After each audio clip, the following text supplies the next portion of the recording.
So, Qiao Yide, thank you for joining us. We have already heard, I think both Trudy and Constanze alluded to the NDP, the New Development Bank. Some people call it the Brics Bank. So from your unique also research vantage point, how do you see NDB in this new development? What will be its impact and its future role? Okay. Let me start with very briefly introduce the general picture of the NDB. It was established 10 years ago, headquartered in Shanghai, my hometown. It was located in very nice modern building, which was donated by Shanghai municipal government.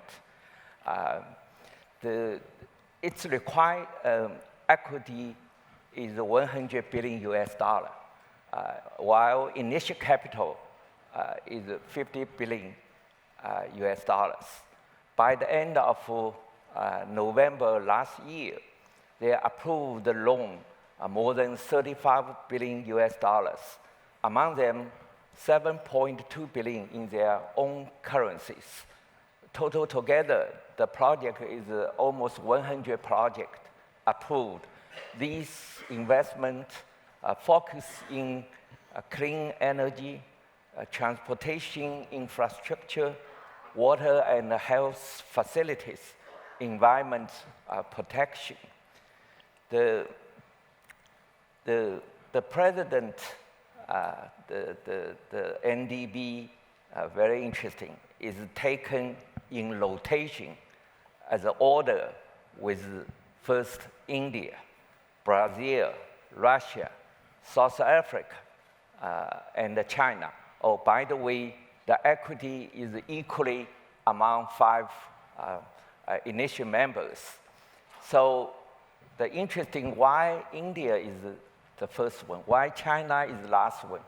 I was taught because headquarters located in China, so China have to put the last one to become the president. Currently, the president of New Development Bank is former Brazil President, Ms. Barsi. Its end of its tenure should be end of next year. The interestingly, next term is Russia. I was taught, finally, Russia made a decision. They let Ms. Barsi to one more tenure in order to avoid the awkward situation for NDB. That's very interesting and unusual. In summary, I want to point out some points. First of all, NDB is operating very well. The SP, Standard & Poor's, rating NDB as a AA+, which is higher than that on individual country among 5 countries. That's higher than that. The cost they are raising capital in the international market, the cost only 30 or 40 BP than that World Bank. World Bank get the lowest cost in the capital market.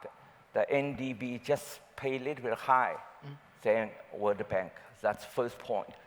Second point is very obviously the principle and the spirit of equity has been well carried out because, as I mentioned, the equity is equitable share among the 5 initial members. Also, as I mentioned, they have some compromise in many ways. The last point, I guess, the fact, the history, the performance verify its purpose and the target are to support the existing international economic order rather than undercut or undercut it, as someone originally suspected. So I guess that's my summary for NDB. Yeah. Thank you very much. Very good.